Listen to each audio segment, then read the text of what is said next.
നട്ടപ്പാതിരയ്ക്ക് കുറച്ച് പൊളിറ്റിക്സ് അല്ല, കുറച്ച് പൊളിട്രിക്സ് ആവാം അല്ലേ. കഴിഞ്ഞ ദിവസം നമ്മൾ കണ്ടതാണ് കേരളത്തിൻ്റെ ചീഫ് മിനിസ്റ്റർ വി.ഡി. സതീശൻ മൂപ്പരുടെ കുറച്ച് എന്താ പറയുക എയറിൽ പോക്ക്. ഇപ്പം അതിനൊരു ക്ലാരിഫിക്കേഷൻ അങ്ങേര് വന്ന് പറഞ്ഞിട്ടുണ്ടായിരുന്നു. അത് എഗെയിൻ എയർ പോകുന്ന ഐറ്റമാണ്. സി, നിങ്ങളുടെ പി ആർ വർക്കും നിങ്ങളുടെ ഈ പറഞ്ഞ എന്താ പറയുക ആളുകളെ കൺവിൻസ് ചെയ്യാനുള്ള പരിപാടികളൊക്കെ ദാറ്റ് വർക്ക്സ്. അത് വർക്ക് ചെയ്യില്ല എന്ന് ഞാൻ പറയില്ല, ഇറ്റ് വർക്ക്സ്. പക്ഷെ അതിനൊരു പരിധിയുണ്ട്. ചില കാര്യങ്ങൾ അബദ്ധം പറ്റിയാൽ, അബദ്ധമല്ല കയ്യിൽ നിന്ന് പോയാൽ, അത് കയ്യിൽ നിന്ന് പോയി എന്നുള്ളത് സമ്മതിക്കുന്നതാണ് ഏറ്റവും നല്ലത്. ഇല്ലെങ്കിൽ മുന്നോട്ടുള്ള വർഷങ്ങളിൽ വളരെ വളരെ അധികം പണിപ്പെടേണ്ട ഒരു അവസ്ഥയിലേക്ക് കാര്യങ്ങൾ പോകും. ഓക്കെ.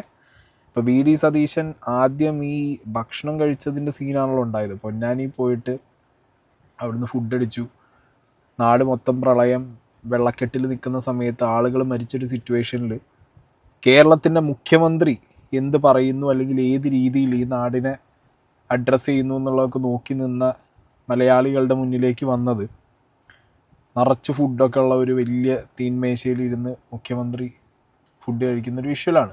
മുഖ്യമന്ത്രി ഫുഡ് കഴിക്കാൻ പാടില്ല എന്ന് ഇവിടെ ആരും പറഞ്ഞിട്ടില്ല. മുഖ്യമന്ത്രി ഫുഡ് കഴിക്കണം, ഹെൽത്തി ആയിട്ടിരിക്കണം, എന്നാലേ ഈ നാടിന് വേണ്ടി കാര്യങ്ങൾ നിങ്ങൾക്ക് ചെയ്യാൻ പറ്റുള്ളൂ. പക്ഷേ നാട് ഈ വെള്ളത്തിൽ മുങ്ങി ഇത്രയും കഷ്ടത അനുഭവിച്ച് നിൽക്കുന്ന നാട്ടുകാരുടെ മുന്നിലേക്ക് ഇത് വരുമ്പോൾ ഉണ്ടാകുന്ന ഒരു സങ്കടം ഉണ്ടല്ലോ ജനങ്ങൾക്ക്, അതൊന്നും കണ്ടില്ല എന്ന് വെക്കരുത്. അല്ലെങ്കിൽ അത് നിങ്ങൾ വേറെ രീതിക്ക് കൊണ്ടുപോയി അതിൻ്റെ ഒരു എക്സ്പ്ലനേഷൻ ചോദിക്കുമ്പോൾ എവിടേക്കോ നിങ്ങൾക്കൊരു തരം അറഗൻസ് വി.ഡി. സതീഷിന്, അത് ഭയങ്കര ബാഡ് സാധനമാണ്. ഞാൻ ഈ പറഞ്ഞുതരാം. രാവിലെ മുതൽ എല്ലാ ചോദ്യങ്ങളും ചോദിക്കുന്നത്, രാവിലെ മുതൽ 5 മണിക്കാണ് ഈ വിവരം അറിയുന്നത്. 5 മണി തൊട്ട് റവന്യൂ മിനിസ്റ്ററെ ബന്ധപ്പെട്ടു, ചീഫ് സെക്രട്ടറിയെ ബന്ധപ്പെട്ടു, ജില്ലയിലെ ചാർജുള്ള മന്ത്രിമാരെ ബന്ധപ്പെട്ടു, എല്ലാ കളക്ടർമാരെയും ബന്ധപ്പെട്ടു, എല്ലാ മന്ത്രിമാരും സ്പോട്ടിലെത്തി, എല്ലാ MLA-മാരെയും ബന്ധപ്പെട്ടു, എല്ലാ കളക്ടർമാരെയും ബന്ധപ്പെട്ടു. നമ്മൾ അങ്ങോട്ട് വരേണ്ട ആവശ്യമുണ്ടോ എന്ന് അവരോട് ചോദിച്ചു. വരേണ്ട ആവശ്യമില്ല എന്ന് പറഞ്ഞു. നമ്മൾ എടുത്ത പ്രോഗ്രാമിന് പോയി. ഞാൻ ഭക്ഷണം കഴിച്ചു പോയപ്പോൾ എനിക്കറിയില്ലായിരുന്നു 2018-ലും 2019-ലും ദുരന്തം ഉണ്ടായിരുന്നപ്പോൾ അന്നത്തെ മുഖ്യമന്ത്രി നിരാഹാരമാണ് ഇന്നെന്ന് എനിക്ക് അറിയില്ലായിരുന്നു. ഞാനൊന്ന് ഭക്ഷണം കഴിച്ചു പോയി. നിങ്ങൾ എത്ര അപവാദ പ്രചരണമാണ് നടക്കുന്നത്. ഞാൻ 3 മണിക്കാണ് ഞാൻ മലപ്പുറത്ത് എത്തുന്നത്, പൊന്നാനിയിലെത്തുന്നത്, സി ഹരിദാസ് സാറിന്റെ വീട്ടിൽ. ഞാൻ അപ്പുറത്തെ വീട്ടിൽ എനിക്ക് ഭക്ഷണം അറേഞ്ച് ചെയ്തിട്ടുണ്ടായിരുന്നു, എൻ്റെ ഒരു ഫ്രണ്ടിന്റെ വീട്ടിൽ. ഞാൻ ഭക്ഷണം കഴിക്കാൻ പാടില്ലേ? 3 മണിക്കാണ് ഞാൻ ഭക്ഷണം കഴിക്കുന്നത്. എന്ത് തെറ്റാണ്, എന്തൊരു അപവാദ പ്രചരണം, എന്തൊരു ഹീനമായ അപവാദ പ്രചരണമാണ് നടക്കുന്നത്. ഭക്ഷണം കഴിക്കുന്നത് അല്ലല്ല പിന്നെന്താ ഞങ്ങൾ ഞാൻ ഭക്ഷണം കഴിക്കുന്ന എന്ത് മാച്ചിനാണ് നീലം കറുപ്പോ? നിങ്ങൾ ഒരു ഭക്ഷണം കഴിക്കുന്ന ഒരു ഫോട്ടോ എടുത്ത് പുറത്തു കൊടുത്തതിന് നിങ്ങൾ എല്ലാ ഔചിത്യമാണ് നിങ്ങളുടെ ചോദ്യത്തിൽ. എന്നിട്ട് ഭക്ഷണം കഴിച്ച് തെറ്റുപറ്റിപ്പോയി, ഇനി ഭക്ഷണം കഴിക്കാതിരിക്കും. ഒരു എക്സ്പ്ലനേഷൻ ചോദിക്കുകയാണ്. ഇപ്പൊ ഇങ്ങനത്തെ ഒരു വീഡിയോ വന്നു, ഒക്കെ ഒരു സൽക്കാരത്തിന്റെ വീഡിയോ പുറത്തു വന്നു. നാട് മൊത്തം ആളുകൾ ദുരിതത്തിൽ നിൽക്കുമ്പോൾ നാടിന്റെ ലീഡറായിട്ട് മുന്നിൽ നിൽക്കുന്ന മുഖ്യമന്ത്രിയുടെ സൽക്കാര വീഡിയോ പുറത്തു വരുമ്പോൾ ആ വീഡിയോ പുറത്തു വിട്ടവരുതല്ലേ പ്രശ്നം. നിങ്ങളിപ്പോൾ ഒരു ഫ്രണ്ടിൻ്റെ വീട്ടിൽ ഭക്ഷണം കഴിക്കാൻ പോയി, അല്ലെങ്കിൽ നിങ്ങൾ വേറെ എവിടെയെങ്കിലും ഫുഡ് കഴിക്കാൻ പോയി, നിങ്ങൾ ഫുഡ് കഴിച്ചു, അതൊന്നുമല്ല അവിടുത്തെ വിഷയം. ആ റീല് വന്ന രീതിയാണ്, അതൊരു ആഘോഷമായിരുന്നു. അല്ലെങ്കിൽ ഇപ്പോൾ ഞാൻ മലപ്പുറത്തുകാരനാണ്, എനിക്കറിയാം ഒരാൾ വീട്ടിൽ വന്നു കഴിഞ്ഞാൽ നമ്മൾ ഏത് രീതിയിൽ അവരെ ട്രീറ്റ് ചെയ്യുന്നുള്ളത്. അതൊക്കെ ചെയ്യണം, വേണ്ടാന്ന് പറയുന്നില്ല. കേരളത്തിൻ്റെ മുഖ്യമന്ത്രിയും കൂടി ആകുമ്പോൾ നല്ല രീതിയിൽ ട്രീറ്റ് ചെയ്തോ, ദാറ്റ്സ് നോട്ട് എൻ ഇഷ്യൂ. പക്ഷെ അത് വീഡിയോ എടുത്ത് പുറത്തിട്ടിട്ട് അത് ഈ പാവങ്ങൾ ജനങ്ങൾ വെള്ളപ്പൊക്കത്തിൽ ഭക്ഷണം കിട്ടുമോ ഇല്ലേ എന്നറിയാൻ പാടില്ല, കുറേ പേര് ക്യാമ്പിനകത്തിരിക്കുന്നു. ഇതൊക്കെ അവരുടെ കയ്യിൽ ഈ സാധനം കിട്ടുമ്പോൾ വരുന്ന ഒരു തരം സങ്കടവും വിഷമവും ഉണ്ട് അവർക്ക്, മനസ്സിലായോ? അത് ആ ദുരവസ്ഥയിൽ ദുരിതമുഖത്ത് നിൽക്കുന്ന ആളുകൾ ഇത് കാണുമ്പോൾ അത് നിങ്ങൾ ശരിക്കും ഇത് കറക്റ്റ് മുഖ്യമന്ത്രി എങ്ങനെ പറയേണ്ടിയിരുന്നു അറിയോ? ഞാനത് ഭക്ഷണം കഴിക്കുമ്പോൾ ആരോ ഒരു റീലെടുത്തിട്ട് ഞാൻ എന്ത് ചെയ്യണം എന്നുള്ളൊരു ചോദ്യമാണെങ്കിലും കുഴപ്പമില്ല. ഇത് ആ റീൽ ഒരുമാതിരി എന്തോ സ്റ്റിങ് ഓപ്പറേഷൻ വെച്ച് ആരോ എടുത്തിട്ട് പുറത്തിട്ടിട്ട് ഈ മൂപ്പരെ മൊത്തത്തിലാണ്ട് അവഹേളിക്കാൻ വേണ്ടി ആരോ എന്തോ കരുതിക്കൂട്ടി ചെയ്ത പോലത്തെ ഡയലോഗാ മൂപ്പര് പറഞ്ഞ്. പിന്നെ മറ്റേ ലോലൻ്റെ ഡയലോഗ് പോലെ ഞങ്ങൾ പോപ്കോൺ കഴിക്കാൻ വേണ്ടിയിട്ട് വണ്ടി കയറി ബൈക്ക് കയറി എന്നൊക്കെയുള്ള രീതിയിൽ ഈ സാധനം ഒരുമാതിരി, ഇതൊരു എക്സ്പ്ലനേഷൻ എന്നല്ല പറയേണ്ടത്, ഇതൊരുമാതിരി മറ്റേ ഉരുണ്ട് കളി എന്ന് പറഞ്ഞിട്ടാണ് ഈ സാധനത്തിന് പറയേണ്ടത്? ഇതൊരു ക്ലാരിഫിക്കേഷൻ ആയിട്ട് എനിക്ക് തോന്നിയില്ല ഫ്രം ചീഫ് മിനിസ്റ്റർ. അങ്ങനെ സംസാരിക്കുന്നത് പ്ലീസ്.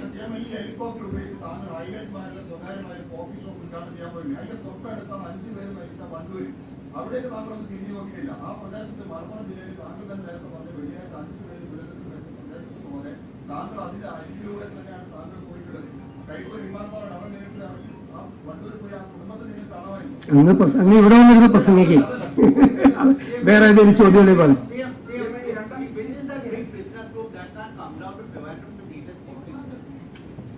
ഇനിയിപ്പോ അവരുടെ പേര് പറഞ്ഞിട്ട് അതുകൂടി ഇല്ലാതാക്കാൻ വേണ്ടിയുള്ള ശ്രമമാണ്. അവരുടെ പേര് കൂടി വലിച്ചേക്കാം. അതെ,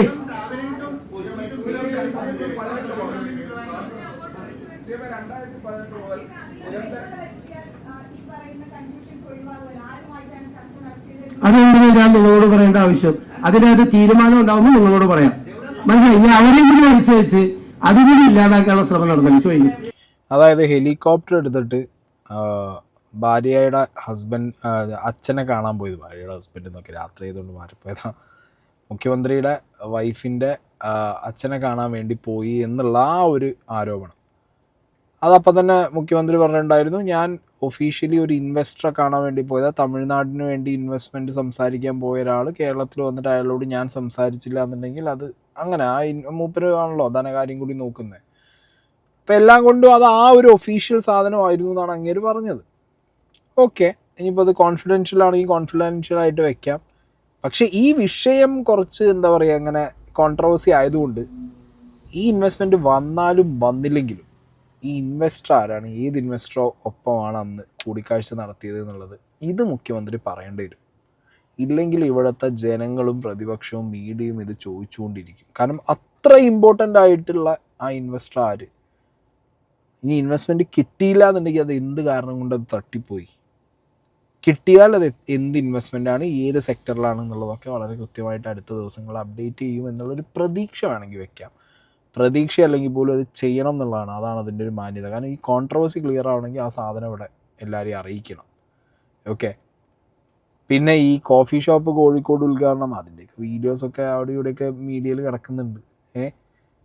അപ്പോൾ നിങ്ങളുടെ ഒഫീഷ്യലി ഗവൺമെൻറ്റിനും അല്ലെങ്കിൽ ജനങ്ങൾക്കും ഉപകാരപ്പെടുന്ന കാര്യങ്ങൾക്ക് വേണ്ടി മാത്രം ഉപയോഗിക്കുക എന്നുള്ളതൊരു മാന്യതയാണ് ആ ഹെലികോപ്റ്ററിൻ്റെ കേസിൽ. കാരണം അതേ സ്കാമാണ്, അതിനെതിരെ ഒരുപാട് സംസാരിച്ചൊരു വ്യക്തിയാണ് നിങ്ങൾ, വി.ഡി. സതീശൻ എന്ന് പറയുന്നത്. അപ്പോൾ ചില കാര്യങ്ങളിൽ ഇതിപ്പോൾ എന്താ പറയുക, എനിക്ക് പലപ്പോഴായിട്ട് ഇപ്പോൾ ഈ കുറച്ച് ദിവസമായിട്ട് തോന്നിയത്, UDF ഗവൺമെൻറ് കയറി ഇതിലെ മന്ത്രിമാരൊക്കെ ഇപ്പോൾ മറ്റേ ഈ കല്യാണം കഴിഞ്ഞ പുതിയ പെണ്ണും പുതിയക്കൻ്റെയൊക്കെ ഒരു സ്വഭാവം ഉണ്ടല്ലോ, എല്ലാത്തിനും ഒരു തിളപ്പ്.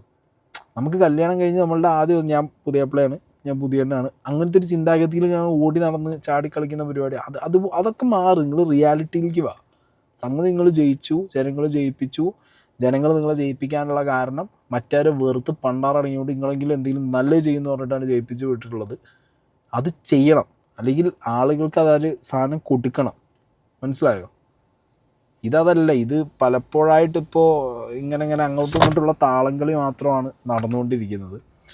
ഇനി ഇതിൻ്റെ കൂട്ടത്തിൽ തന്നെ നമ്മളെ ഗതാഗത മന്ത്രി CP ജോണ് പ്രൈവറ്റ് ബസ്സുകാരുടെ എന്തോ ഒരു ഫങ്ഷനാണ് തോന്നുന്നു, അതിന് പോയ സമയത്ത് ഇന്ന് രാവിലെ മുതൽ കണ്ടിട്ടുണ്ടാവും പലരും, സ്ത്രീകൾ ബസ് ഫ്രീ ഇപ്പോൾ മറ്റേ ടിക്കറ്റ് ഫ്രീ ആക്കിയ വിഷയം ഉണ്ടായല്ലോ, ഈ വിഷയവും ഇപ്പോഴത്തെ സ്ത്രീകളുടെ ഒരു ഫിനാൻഷ്യൽ സാധനമൊക്കെ വെച്ചിട്ട് ഇങ്ങനൊരു സാധനം പറഞ്ഞടേ, ഇത് കേട്ടിട്ട് ഞാൻ സത്യത്തിൽ രാവിലെ ആകെ ഞെട്ടിപ്പോയി.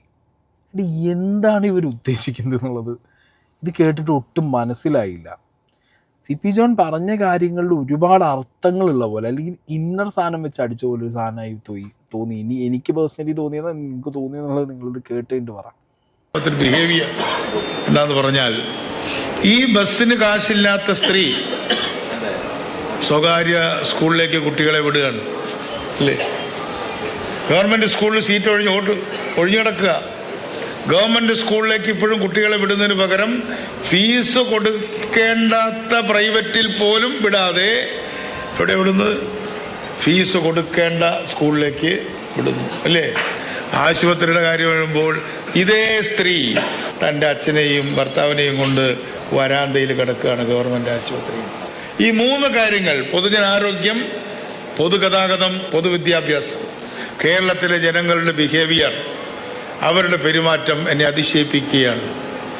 ബസ് വന്നാൽ കാശ് കുറഞ്ഞ ട്രാൻസ്പോർട്ടിൽ തള്ളിക്കയറുന്നു. എന്നാൽ തൊട്ടപ്പുറത്ത് കുട്ടിയെ ചേർക്കുന്നത് ഫീസ് കൊടുക്കുന്ന സ്കൂളിലാണ്. അസുഖം വന്നാൽ പ്രൈവറ്റ് ആശുപത്രി പോകാൻ പേടിയാണ്, കാരണം അവിടെ കൊടുക്കാൻ പൈസയില്ല.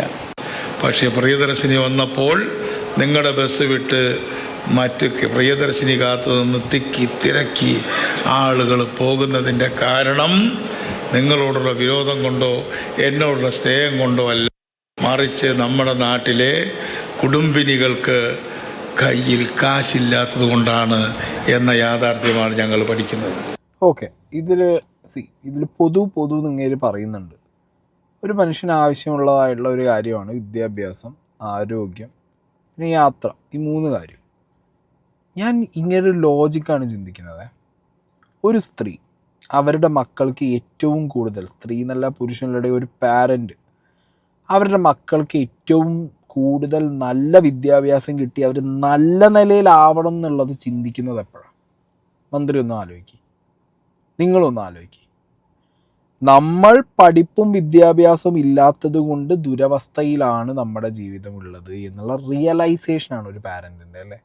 അല്ലെങ്കിൽ ഞാൻ നല്ല രീതിയിൽ പഠിച്ചു, എൻ്റെ പാരൻസ് എനിക്ക് നല്ല വിദ്യാഭ്യാസം തന്നു, ഇനി എൻ്റെ മക്കൾക്കും കിട്ടണം എന്നുള്ള അങ്ങനത്തെ ഒരു റിയലൈസേഷൻ. എന്താണെങ്കിലും ഫ്യൂച്ചർ അടിപൊളിയാവണം, അല്ലെങ്കിൽ ഫ്യൂച്ചർ നന്നാവണം, മക്കൾ നന്നാവുമ്പോൾ നമ്മളും കൂടി രക്ഷപ്പെടും എന്നുള്ള ചിന്താഗതിയിലൊക്കെ ആവും. ഇങ്ങനിപ്പോൾ പറയുന്നത് എന്ന് പറഞ്ഞാൽ ഒരു ആവറേജ് ലെവൽ ലൈഫ് സ്റ്റൈലുള്ള ഒരു മലയാളി സ്ത്രീയെ കുറിച്ചാണ്. അവരേറ്റവും കൂടുതൽ ഇമ്പോർട്ടൻസ് കൊടുക്കുക അവരുടെ മക്കൾക്കായിരിക്കും സാർ. അതിനുള്ള കാരണവും സാറിൻ്റെ വർത്തമാനത്തിലുണ്ട്. കാരണം എന്താ പറയുക, ഒരു ഇതേപോലെ ഫ്രീ ആയിട്ട് നിങ്ങളൊരു സാധനം കൊണ്ടുവന്നു, അതവർ യൂസ് ചെയ്യും സാർ. കാരണം അവർക്ക് അവിടെ പൈസ ലാഭിക്കണം. അവിടെ ലാഭിച്ച പൈസയും ഒരു അസുഖം വന്നാൽ ഗവൺമെൻറ് ഹോസ്പിറ്റലിന് സത്യത്തിൽ ഇങ്ങനെ തള്ളി പറയാനുണ്ടായിരുന്നു. ഗതാഗത മന്ത്രി ഗവൺമെൻറ് ഹോസ്പിറ്റലിനെ തള്ളിപ്പറഞ്ഞു. കാരണം ഗവൺമെൻറ് ഹോസ്പിറ്റലിൽ വന്ന് കിടക്കേണ്ട ഒരു അവസ്ഥയാണ്, ഇത് നിലത്ത് കിടക്കേണ്ട ഒരു അവസ്ഥയാണെന്നാണ് പറഞ്ഞത്. അതായത് പ്രൈവറ്റ് ഹോസ്പിറ്റലിൽ പോകുന്നത് എന്തോ വലിയ സംഭവവും ഗവൺമെൻറ് ഹോസ്പിറ്റലിൽ വരുന്നത് എന്തോ ഒരു വലിയ വിഷയമായിട്ടാണ് ഇങ്ങനെ പറഞ്ഞു വെച്ചതെന്നാണ് എനിക്ക് മനസ്സിലാവുന്നത്. ഓക്കെ, അതങ്ങനെ പറയേണ്ട ഒരു സാധനമല്ല. ഗവൺമെൻറ് ഹോസ്പിറ്റലിലേക്ക് ആളുകൾ വരുന്നത് ഇപ്പോൾ ഗവൺമെൻറ്റിൻ്റെ ആയതുകൊണ്ട്, ഗവൺമെൻറ് എന്നുള്ളത് കൊണ്ട് ഒരു വിശ്വാസ്യത കൂടുതലുണ്ട്. പിന്നെ കാശ് തന്നെ അടി. ഒരമ്മ ഒരു അസുഖം വന്നാൽ ഗവൺമെൻറ് ഹോസ്പിറ്റലിൽ ചികിത്സിച്ച് കാശ് ലാഭിക്കുന്നുണ്ടെങ്കിൽ, ഒരമ്മ ഒരു ബസ്സിൽ ഫ്രീ ആയിട്ട് ഇങ്ങനത്തെ ഒരു യാത്ര ചെയ്താൽ ഫ്രീ ആണ് എന്നറിഞ്ഞ് അങ്ങനെ ഫ്രീ യാത്രകൾ ചെയ്യുന്നുണ്ടെന്നുണ്ടെങ്കിൽ, അവരവിടെ കരുതി വെക്കുന്ന, അവരവിടെ സേവ് ചെയ്യുന്ന ഓരോ പൈസയും പോണത് അവരുടെ മക്കളുടെ എഡ്യൂക്കേഷനാണ്. ഓക്കെ, അത് ഗവൺമെൻറ് സ്കൂളിൽ കൊണ്ടുവരുന്നില്ല, അവർ പ്രൈവറ്റിൽ കൊണ്ടുപോയി കൊടുക്കുന്നു എന്ന് പറയുന്നിടത്ത് ഗവൺമെൻറ് സ്കൂളിൻ്റെ വിശ്വാസ്യത ഇല്ലായ്മയും, ഗവൺമെൻറ് സ്കൂള് എന്താണ്, അതായത് പ്രൈവറ്റ് സ്കൂളിനായിട്ട് എന്താണ് ഗവൺമെൻറ് സ്കൂളിൽ കുറവുള്ളത് എന്ന് ചിന്തിക്കണ്ടേ ശരിക്കും മന്ത്രിയാണെങ്കിൽ നിങ്ങൾ, അല്ലേ? പിന്നെ ഒരു അമ്മ എന്താ ചിന്തിക്കുക, എൻ്റെ മക്കൾക്ക് ഉയർന്ന വിദ്യാഭ്യാസം കൊടുത്ത് അവരെ വളർത്തി അവർ നല്ല രീതിയിലായാൽ, ഇന്ന് എനിക്കെൻ്റെ കയ്യിൽ പൈസ ഇല്ലാത്തതുകൊണ്ട് എനിക്ക് പ്രിയദർശിനിയിലെ സ്കീമിൽ ബസ്സിൽ പോകേണ്ട ഒരവസ്ഥയാണ്, ഇന്ന് എൻ്റെ കയ്യിൽ കാശില്ലാത്തത് കൊണ്ട് എനിക്ക് പ്രൈവറ്റ് ഹോസ്പിറ്റലിൽ പോയി ചികിത്സിക്കാൻ പറ്റാത്തൊരവസ്ഥയിൽ ഞാൻ ഗവൺമെൻറ് ഹോസ്പിറ്റലിൽ പോകുന്നു എന്ന് ചിന്തിക്കുന്ന ഒരു പാരൻറ്റ് അവരുടെ മക്കൾക്ക് ഫ്യൂച്ചർ ഉണ്ടാക്കി കൊടുക്കാൻ നോക്കില്ല സാർ. മനസ്സിലായാ? നിങ്ങളെന്താ പറയുക, നിങ്ങൾ ഈ പറഞ്ഞ സാധനം ഭയങ്കര സീനാണ്. പ്രിയദർശിനി ബസ്സിൻ്റെ വിജയം, അല്ലെങ്കിൽ ആ സ്കീമിൻ്റെ വിജയം നമ്മുടെ ദാരിദ്ര്യത്തിൻ്റെ പ്രതിഫലനമാണ്. ഞങ്ങളുടെ വിജയമല്ല. ഇവിടെ ഇത്രയും കട്ട പിടിച്ച ദാരിദ്ര്യം ഉണ്ടായിരുന്നു. അപ്പോൾ ദാരിദ്ര്യമേ എടുത്തു കളഞ്ഞു എന്നാണല്ലോ കഴിഞ്ഞ ഗവൺമെൻറ് പറഞ്ഞത്. ദാരിദ്ര്യം ഇല്ലല്ലോ, പക്ഷേ ഈ ദാരിദ്ര്യം ഉള്ളത് കൊണ്ടാണ് ഇത്രയും വലിയൊരു റിഫ്ലക്ഷൻ ഉണ്ടായത്. ശരി, ദാരിദ്ര്യത്തിൻ്റെ പ്രതിഫലനമാണ് പ്രിയദർശിനി ബസ്സിൽ കയറുന്ന ഓരോ സ്ത്രീകളെന്ന് പറയുമ്പോൾ, ദാരിദ്ര്യാവസ്ഥയിലുള്ള ദരിദ്രരായിട്ടുള്ള ആളുകൾക്കാണോ നിങ്ങൾ പ്രിയദർശിനി എന്ന് പറഞ്ഞിട്ടുള്ള ഈ ഒരു സ്കീം പാസ്സാക്കി കൊടുത്തത്? എഗെയിൻ മന്ത്രിയോട് ഒരു ചോദ്യം ചോദിക്കാമല്ലോ നമുക്ക്. നിങ്ങൾ ഈ സ്കീം പാസ്സാക്കിയത് ആർക്കാണ് സാർ? ഇവിടുത്തെ എല്ലാ സ്ത്രീകൾക്കും എന്നാണ് നിങ്ങൾ പറഞ്ഞിട്ടുള്ളത്, അല്ലേ? ഈ എല്ലാ സ്ത്രീകളിലും ദരിദ്രാവസ്ഥയിലുള്ള സ്ത്രീയുണ്ട്, ആവറേജ് ലിവിങ് സ്റ്റൈലുള്ള സ്ത്രീയുണ്ട്, എബോ ആവറേജ് ലിവിങ് സ്റ്റൈലുള്ള സ്ത്രീയുണ്ട്. അപ്പോൾ നിങ്ങൾ ഈ ദാരിദ്ര്യാവസ്ഥ വെച്ച് ഈ സ്കീമിനെ സംസാരിക്കുമ്പോൾ അത് വെച്ച് റെഫർ ചെയ്ത് നിങ്ങൾ ആ വേദിയിൽ സംസാരിച്ചു എന്ന് പറയുമ്പോൾ അത് തെറ്റാണ്, നിങ്ങൾ നുണ പറയുകയാണ്. അതങ്ങനെയല്ല, ഇത് ന്യായീകരിക്കാൻ വേണ്ടിയുള്ള ക്യാപ്സുകളാണ് ഇപ്പോൾ നിങ്ങൾ ഈ പറഞ്ഞുകൊണ്ടിരിക്കുന്നത്. മനസ്സിലായോ? അങ്ങനെ ദാരിദ്ര്യാവസ്ഥയൊക്കെ വെച്ച് പറയാനാണെന്നുണ്ടെങ്കിൽ ഇന്ന് ഒരു സ്ത്രീയുടെ ഫിനാൻഷ്യൽ ബാക്ക്ഗ്രൗണ്ട് നോക്കി എക്കണോമിക്കലി അവർ എത്രത്തോളം സ്റ്റേബിൾ ആണെന്നോ അല്ലെങ്കിൽ ഫിനാൻഷ്യലി അവർ എത്ര സ്റ്റേബിൾ ആണെന്ന് നോക്കിയിട്ട് ആളുകളെ സോർട്ട് ചെയ്ത് പഠിച്ച് തരംതിരിച്ച് അതിൽ തന്നെ പിന്നോക്കം നിൽക്കുന്ന ഏറ്റവും കൂടുതൽ എന്താ പറയുക ദാരിദ്ര്യാവസ്ഥയിലുള്ള ആളുകൾക്ക് മാത്രം നിങ്ങളൊരു കാർഡൊക്കെ ഇറക്കി അവർക്ക് മാത്രമായിട്ട് നിങ്ങൾ ഈ യാത്രകൾ ഫ്രീ ആക്കി കൊടുത്തിട്ടുണ്ടായിരുന്നെങ്കിൽ നിങ്ങൾക്കത് പറയായിരുന്നല്ലോ. അപ്പോൾ നിങ്ങൾ ഉദ്ദേശിച്ചത് അതൊന്നുമല്ല. ഓക്കെ, നിങ്ങൾ ഉദ്ദേശിച്ചത് ഒന്നുമല്ല. അപ്പം കയ്യിൽ നിന്ന് പോയപ്പോൾ നിങ്ങളിപ്പോൾ ഈ കിടന്ന് ബബ്ബാറ് വെള്ളം കുടിക്കുക എന്നല്ലാതെ വേറെ ഒന്നും ഇതിനകത്തില്ല സാർ. ഓക്കെ, ഇനി അടുത്തത്, ഇനി കേരള പൊളിറ്റിക്സ് അവിടെ നിൽക്കട്ടെ, അതിന് വരും ദിവസങ്ങളിൽ ഇനി പലതും നടക്കുമായിരിക്കും. ഇനി അടുത്തത് എനിക്ക് അതിനിടയിൽ ഈ നമ്മുടെ ഇപ്പം ഈ വെള്ളം കയറിയ സിറ്റുവേഷനിലൊക്കെ അബിൻ വർക്കി ഞാൻ കണ്ടതിൽ MLA-മാരെ കൂട്ടത്തിൽ 2-3 ആൾക്കാരുടെ ഇറങ്ങിപ്പണിയെടുത്ത MLA-മാർ അബിൻ വർക്കി, സന്ദീപ് വാര്യർ. സന്ദീപിനൊന്നും എനിക്ക് തോന്നുന്നു വിഷ്വൽസ് ഒന്നും പുറത്ത് വരുന്നില്ല. അങ്ങേര് പിന്നെ ചാണ്ടി ഉമ്മന് ഭയങ്കര ട്രോള് വരുന്നുണ്ട്, ബട്ട് അങ്ങേര് അടിപൊളിയായിട്ട് ചെയ്യുന്നുണ്ട്. അങ്ങനെ കുറച്ച് ആൾക്കാർ കിടിലനായിട്ട് ഇതിന് നല്ല രീതിയിൽ എഫേർട്ട് ഇടുന്ന കുറച്ച് ആൾക്കാരുണ്ട്. ബാക്കിയുള്ളവർ കുറേ എണ്ണമൊക്കെ ഗിമിക്സ് കാണിച്ച് പോകുന്ന ആൾക്കാരാണ്. ഓക്കെ, കുറേ ആൾക്കാർ ഉദ്ഘാടനത്തിന് നടക്കുന്നുണ്ട്, പരിപാടികൾ നോക്കുന്നുണ്ട്. പക്ഷേ ഇവരുണ്ട്, ഇവർ പണി ചെയ്യുന്നുണ്ട്. ഓക്കെ, അവരാ ഒരു കൂട്ടത്തിൽ യങ് ആയിട്ടുള്ളത് കൊണ്ട് അവരവരുടെ ആ ഒരു പൊട്ടൻഷ്യൽ കാണിക്കുന്നുണ്ട്. കൊള്ളാത്, അതൊന്ന് എടുത്ത് പറയണമെന്നുണ്ടായിരുന്നു അവരെന്ന്, അത് ഞാൻ പറഞ്ഞതാ. ഇനി ഗോയിങ് ടു തമിഴ്നാട്, എന്താണ് നടക്കുന്നത്? വിജയ്, തൃഷ, സീനാണല്ലോ അവിടെ ഉദയനിധി സ്റ്റാലിനെ പിടിച്ച് അറസ്റ്റ് ചെയ്ത് അകത്തിട്ട് പിന്നെ പുറത്തിട്ട് അബദ്ധം മനസ്സിലായി. അതായത് ഉദയനിധിനെ പിടിച്ച് അകത്തിട്ടപ്പോൾ അത് വിഷയമാവുമെന്ന് മനസ്സിലായപ്പോൾ നൈസായിട്ട് എന്ത് ചെയ്ത് ഉദയനെ റിലീസ് ചെയ്ത് വിട്ടു. അപ്പോൾ ഇത് കമാൻഡ് ഒന്നും പറയാല്ല ചേച്ചി, ഞാനൊരു വീഡിയോ എടുക്കും. ഇന്നലെ ഞാൻ വീഡിയോ എടുക്കുന്ന സമയത്ത് എനിക്ക് ഈ പണി ഒന്നാണ് ഞാൻ എന്നെ വിളിച്ചു അതിനിടയിൽ നിന്ന് കംപ്ലീറ്റ് ചെയ്യാൻ സമ്മതിക്കുമോ? ഞാൻ ഇവിടെ എവിടെയും ഞെക്കിയിടുന്നല്ലോ. I don't have a command, shut up. Sorry, I'm unable to process your command. Okay, get lost. അത്രേ ഉള്ളൂ. എന്തൊരു ഇലക്ട്രിക് വണ്ടി വാങ്ങിയുള്ള വിഷയം, ഇത് ഇങ്ങനെ ഓണായിട്ട് ഇത് വിളിച്ചു പറഞ്ഞുകൊണ്ടിരിക്കുന്നത് കമാൻഡ് ഇത് സിറീനേക്കാൾ വലിയ ചൊറയാണ്. അപ്പോൾ ഗോയിങ് ടു തമിഴ്നാട്. ഓക്കെ, തമിഴ്നാട്ടിൽ തൃഷയെക്കുറിച്ച് മോശമായ ഒരു പരാമർശം പറഞ്ഞു ഉദയനിധി സ്റ്റാലിൻ എന്നുള്ള പേരിലാണ് ഇയാളെ അറസ്റ്റ് ചെയ്ത് കൊണ്ടുപോയതും പിന്നെ വിട്ടയച്ചതും. മുഖ്യമന്ത്രി വിജയെയും സുഹൃത്തും നടിയുമായ തൃഷയെയും ചേർത്തുള്ള ദ്വയാർത്ഥ പരാമർശത്തിൽ ഉദയനിധി സ്റ്റാലിനെ പൂട്ടാൻ രാവിലെ നടന്നത് അതിവേഗ നീക്കങ്ങൾ. TVK വനിതാ വിഭാഗത്തിന്റെ പരാതിയിൽ കേസെടുത്ത പിന്നാലെ തഞ്ചാവൂർ പോലീസ് സംഘം നീലാങ്കരയിൽ ഉദയനിധിയുടെ വീട്ടിലെത്തി. അറസ്റ്റ് നീക്കം തിരിച്ചറിഞ്ഞ് ഓടിയെത്തിയ DMK നേതാക്കൾ പ്രതിപക്ഷ നേതാവിന് പ്രതിരോധം തീർത്തു.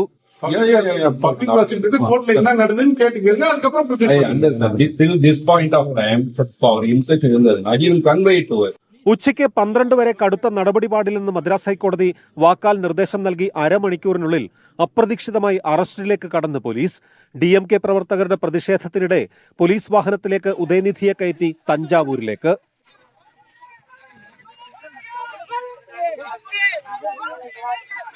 I am not afraid of all these arrests and all.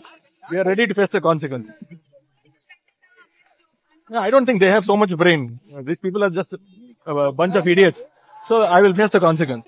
ഉദയനിധിയുടെ പരാമർശത്തെ അപലപിച്ചിരുന്ന TVK സഖ്യ നേതാക്കൾ പോലും പോലീസിന്റെ തിടുക്കത്തിലുള്ള നടപടിയെ ചോദ്യം ചെയ്തതോടെ വിജയ് സർക്കാർ രാഷ്ട്രീയാബദ്ധം തിരിച്ചറിഞ്ഞു.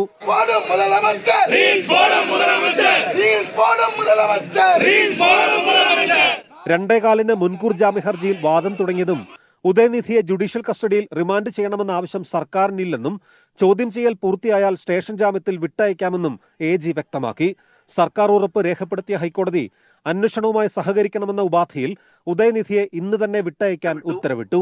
ചത്ത് ശവപ്പെട്ടിയിലായി കിടന്നിരുന്ന ഉദയനിധി സ്റ്റാലിനും സ്റ്റാലിൻ ടീമിനെയും കൂടി ഒരുമാതിരി ഓക്സിജൻ കൊടുത്ത് എണീപ്പിച്ച അവസ്ഥയിൽ പോയി ഈ ഒരു അറസ്റ്റ് എന്നുള്ളത്. അല്ലെങ്കിൽ തമിഴ്നാട് പൊളിറ്റിക്സിൻ്റെ ഒരു ഹിസ്റ്ററി എടുത്ത് നോക്കിയാൽ ജയലളിത, കലൈഞ്ഞർ മുതൽ അങ്ങോട്ട് നോക്കിയാൽ മതി. ഇത് അങ്ങോട്ടും ഇങ്ങോട്ടുമുള്ള ഈ സാധനങ്ങളുണ്ട്. ഇങ്ങനെ എന്താ പറയുക അറസ്റ്റും കാര്യങ്ങളും അതിൽ നിന്ന് വരുന്ന അപമാനത്തിൽ നിന്നൊക്കെ വീണ്ടും ഭരണം പിടിച്ചെടുത്തതും അല്ലെങ്കിൽ ഭരണത്തിൽ കയറിയതുമായിട്ടുള്ള ഹിസ്റ്ററിയൊക്കെ ഉണ്ട്. ഇനിയിപ്പോൾ ഈ ചെങ്ങായി എങ്ങാനും തിരിച്ചു കയറി വരുമോ പറയാനും പറ്റില്ല. എന്താണെങ്കിലും തൃഷ പരാമർശം എങ്ങനെ വന്നു, അല്ലെങ്കിൽ ഈ എന്തിൻ്റെ മുകളിലാണ് ഇയാൾ അറസ്റ്റ് ചെയ്ത് കൊണ്ടുപോയി എന്നുള്ളൊരു ക്യൂരിയോസിറ്റി നിങ്ങൾക്ക് കാണും. ഞാൻ ആ വീഡിയോടെ പ്ലേ ചെയ്യാം. இன்னும் தண்ணி வரல. ஆனா இதை பத்தி இன்னைக்கு இருக்கக்கூடிய முதலமைச்சர் வாயை திறந்து பேசுறாரா? பேச மாட்டேங்கிறாரு. அவருக்கு இருக்கக்கூடிய ஒரே கவலை என்ன? திமுக மேல என்ன பொய் வழக்கு போடலாம், என்ன பொய் கேஸ் போடலாம். எங்க தண்ணி வருதோ இல்ல அங்க தண்ணி வரணும். കാവേരി சொன்னேன். എങ്ങനെയുണ്ട്? അതായത് എ ക്ലാസ് തന്തയില്ലായ്മയാണ് പറഞ്ഞിട്ടുള്ളത്. ഓക്കെ, അതിൻ്റെ ആ ഒരു ഡബിൾ മീനിങ് എന്താണെന്നുള്ളത് വീഡിയോയിൽ എക്സ്പ്ലെയിൻ ചെയ്യാൻ പറ്റില്ല. തമിഴ് മനസ്സിലാവുന്നവർക്കൊക്കെ ഏറെക്കുറെ കാര്യം മനസ്സിലായിട്ടുണ്ടാവും. കാരണം തണ്ണി എങ്ക വരണോ അങ്ക വരുത് എന്നൊക്കെ പറഞ്ഞിട്ട് അങ്ക വരണം എന്ന് പറഞ്ഞിട്ട് അടുത്തത് കാവേരിയെ പറ്റി സൊന്നയെന്ന് പറഞ്ഞു. അവിടെയാണ് ആ സാധനത്തിൻ്റെ ഡബിൾ മീനിങ് ആണെന്നുള്ളത് സ്ട്രെസ്സാവുന്നത്.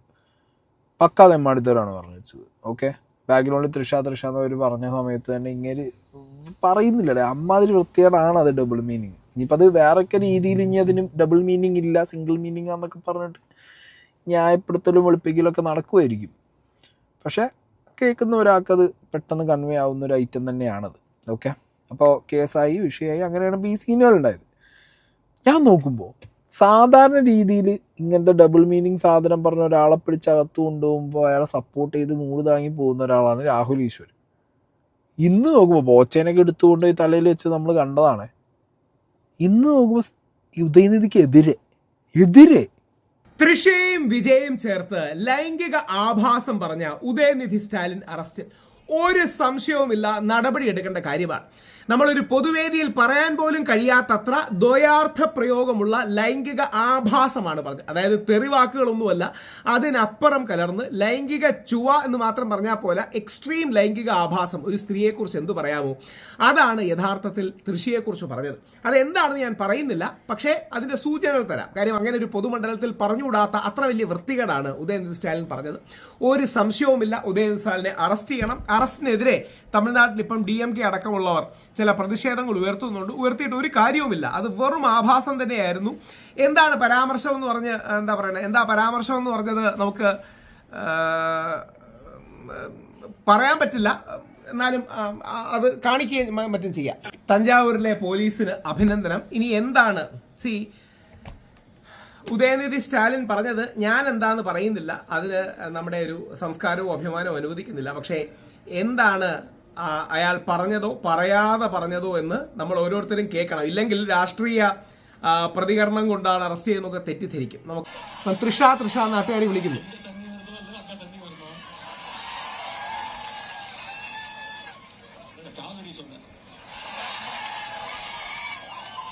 അബ്സല്യൂട്ട് ആഭാസം. അതായത് കാവേരി നദിയിലെ ജലത്തെയും തൃഷയും കൂടിയൊക്കെ ചേർത്ത് പറയുന്നത് ഒരു കാരണവശാലും ക്ഷമിക്കാൻ കഴിയാത്ത ആഭാസകരമായ സാധനമാണ്. അതും തൃഷയെ പോലെ നമ്മളെല്ലാം സൗത്ത് ഇന്ത്യയും ഒരുപക്ഷെ ഹിന്ദി സിനിമയിൽ അടക്കം അഭിനയിച്ച് സ്വയം പ്രതിഭ തെളിയിച്ച ഒരു വ്യക്തി വിജയ്, തമിഴ്നാടിന്റെ പ്രിയപ്പെട്ട മുഖ്യമന്ത്രി.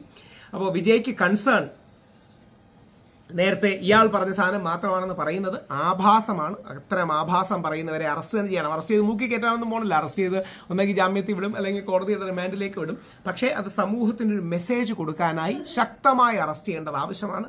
അത് പറഞ്ഞത് വെറും ആഭാസമാണ്. അങ്ങനെ ഒരു സ്ത്രീയെക്കുറിച്ച്, അങ്ങനെ ഒരു പുരുഷനെക്കുറിച്ച്, അങ്ങനെ എന്താ പറയണേ, മനഃപൂർവ്വം സെക്ഷുവൽ കൊണോട്ടേഷനോടെ, ഇതിനെ നിയമപരമായി പറയുന്നത് ഇൻസിനുവേഷൻ അഥവാ ഇനുവെന്റോ എന്നൊക്കെയാണ്.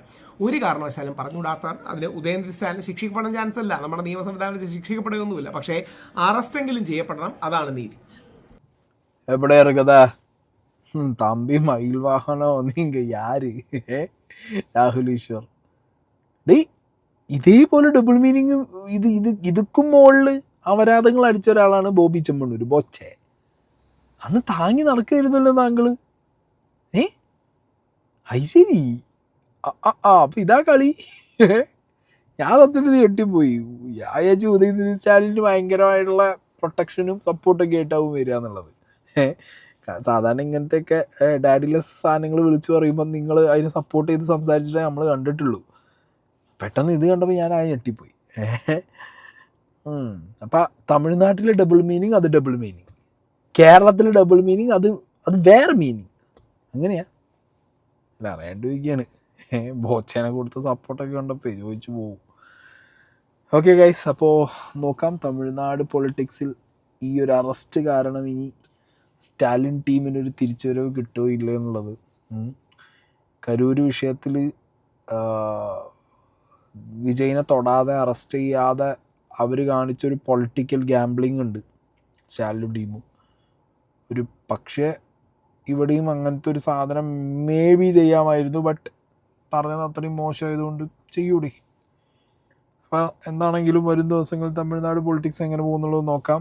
കേരളത്തിൽ നമ്മളുടെ ഇവിടുത്തെ ഉദ്ഘാടന പൊളിറ്റിക്സും എങ്ങനെ ഉണ്ടെന്നുള്ളത് നമുക്ക് വരും ദിവസങ്ങളിൽ കാണാം.